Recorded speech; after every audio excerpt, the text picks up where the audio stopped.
Have you ever found yourself wondering if somebody that you are romantically interested in is also into you, or if they're just being polite? Join me in this video as we decode 5 major body language cues that will tell you if somebody is not interested.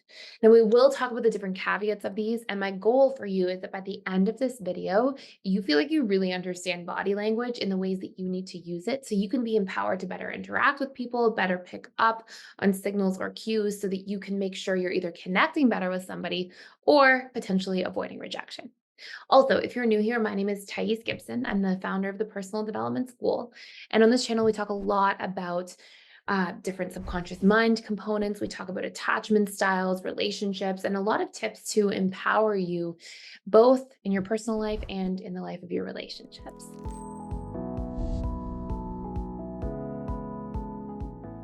One of the first things that makes a huge impact and that you can really start telling whether or not somebody's interested in you is whether their body language is open or closed. Now, people will have these dead giveaways in terms of their body language as to how they feel about you or the situation with you. And research tells us that over 93% of communication is actually nonverbal. In other words, there are things that we can pick up on in body language cues, micro expressions, even tone of voice. So, our first major component is if we see open posture versus closed posture. When a person is not interested, they will exhibit closed off body posture.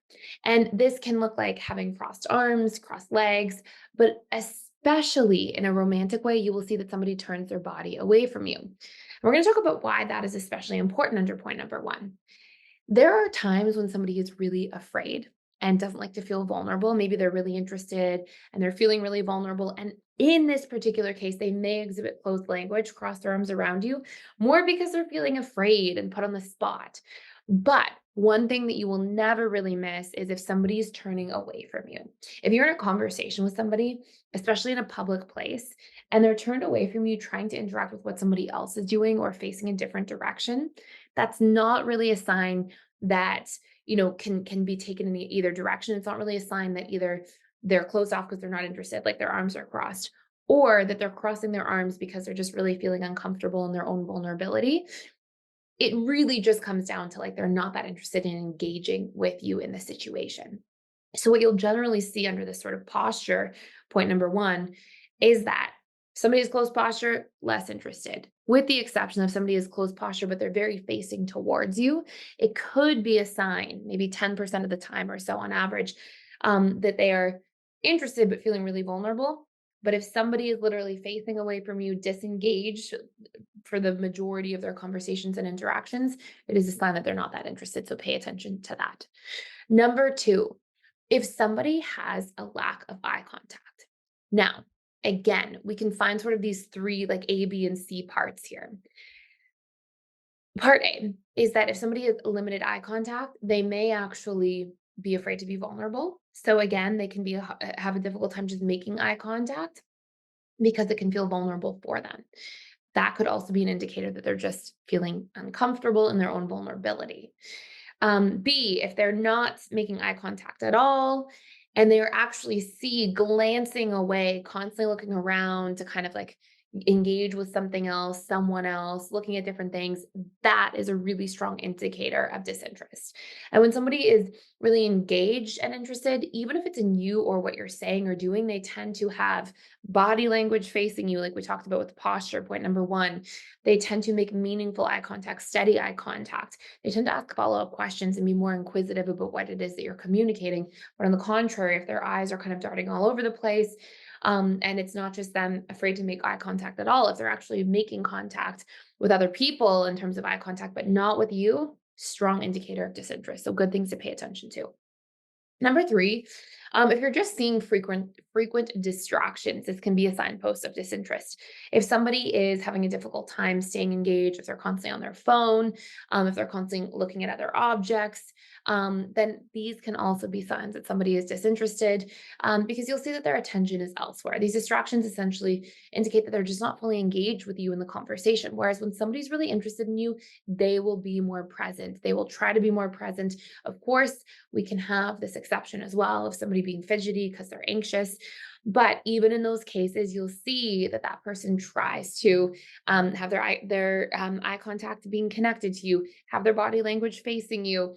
They're not disengaged in all these other areas. They may be fidgety and nervous, but they're not going to be actually engaging with other things, like going through their phone, like really distracted with other things that they're engaging in instead. Another really big piece here that's important to pay attention to is something called monosyllabic responses. So, what this means is if you're ever engaging with somebody in a conversation or even over text message, if somebody's constantly responding with very short one word answers, you'll see that they tend to close the conversation. So, let's say, for example, you might say to somebody, "Hey, how's your day going?" And they say, "It's going good," or "Good." That's different than somebody saying, "Hey, I'm having a great day. What about you?" Right? Do you hear the difference between good is a closing in a conversation? There's nothing to keep a window open to continue the conversation forward without the other person having to restart the conversation again, versus for a situation where somebody says, "Hey, my day's good. What about you?" They're continuing the conversation. So when we have these sort of one word responses, you'll see that somebody says, "Hey, how was your work day today? Tiring." Instead of like, "Oh, I'm a little bit tired, but I'm grabbing some dinner. What are you eating for dinner tonight?" Like there's no engaging. It's constantly closing the conversation versus continuing the conversation. This is another really important sign that somebody may be disinterested if they're doing a lot of that. I will say, by the way, if you're somebody who really wants to better understand attraction in relationships, what it's made up of, how to really become masterful at connecting with people and really doing so in a way that's healthy for you, but being able to win the right people over that you're interested in, I have a really powerful course all about this, understanding the subconscious science of attraction, but also understanding how to be mindful of what it is that you're needing from your relationships. It's called How to Master the Dating Stage of Relationships. You can check it out fully for free, just for a limited time, using the link in the description box down below. And last but not least, we have if somebody is disengaged from physical touch. So, we may have somebody who's not that touchy feely because they don't really like the vulnerability of physical touch too much, but that will be different than somebody who, if you are trying to be physically affectionate with them, they withdraw and they literally disconnect. And if you see somebody in that kind of space where they're very disengaged from a physical touch perspective, that can absolutely link to a lack of interest, somebody really not wanting to be closer or more connected, and that can be a huge indicator that, there is a chance that that person's not really interested in continuing connecting at a deeper level or taking things a little bit further for a potential romantic interest. So hopefully this is helpful for you. I wanted to really put a video out here today that's like for you to be able to better pick up on signs and be able to sort of pick up on these little dynamics that play a huge and powerful role because, as I mentioned, over 93% of communication is nonverbal. Being able to see these things can really help you in your interactions and connecting more deeply with others. I hope you enjoyed this. Let me know if you want to see more content like this down below. Ask me any other questions you have about communication and body language down below. I can definitely create more content like this. Thank you so much for stopping by and for watching. If you're enjoying this video, please consider liking, sharing, and subscribing. And I can't wait to see you in future videos.